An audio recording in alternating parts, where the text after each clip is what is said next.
সিরাজগঞ্জ সদর উপজেলার রতনকান্দি ইউনিয়নের একডালা গ্রামে জোড়া সেতু থাকলেও নেই রাস্তা। সেতু নির্মাণের ২.৫ বছরেও হয়নি সংযোগ সড়ক। এতে ভোগান্তিতে পড়েছেন এলাকার হাজারো বাসিন্দা। রতনকান্দি ইউনিয়নের উৎপাদিত ফসল বাজারজাতকরণে বিপাকে পড়েন কৃষকরা। এদিকে এলজিডির নির্বাহী প্রকৌশলী জানান, সরকারি জমি না থাকায় রাস্তা করা সম্ভব হয়নি। সিরাজগঞ্জ সংবাদদাতার পাঠানো তথ্যচিত্রে আরও জানাচ্ছেন লিওন আজাদ।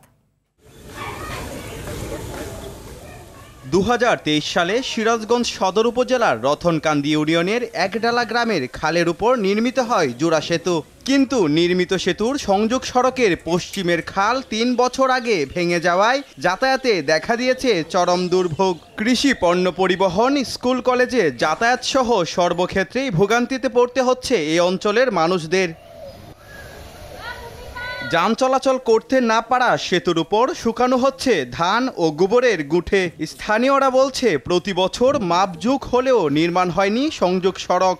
আমরা একটা রোগী না হাসপাতাল যেতে পারি না, কোনো কাঁচা বাজার ঘাট নিয়ে যেতে পারি না, গাড়ি নাই, গাড়ি আসে না। ফসল ঠিক হলে আমরা দাম পাই না, কি আমি যে একটা ব্যাপারী আসতেই চাই না, গাড়ি আসে না, তাহলে হেরাও তো গাড়ি আনলে সে আমাদের দাম দেবে সঠিক। এত দামি দামি ব্রিজগুলো আপনার দেওয়া কোনো উপকারই আসছে না। বহু লোক আমরা এখানে আটকা পড়ে আছে, কোনো দিক যাবে না, যাওয়া খুব কষ্ট। সরকারের কাছে দাবি আমাদের এই রাস্তাটা কমপ্লিট করে দিব। এলাকাবাসী জমি দিলে দ্রুত সময়ের মধ্যে রাস্তার কাজ শুরু করার কথা জানান এই নির্বাহী প্রকৌশলী।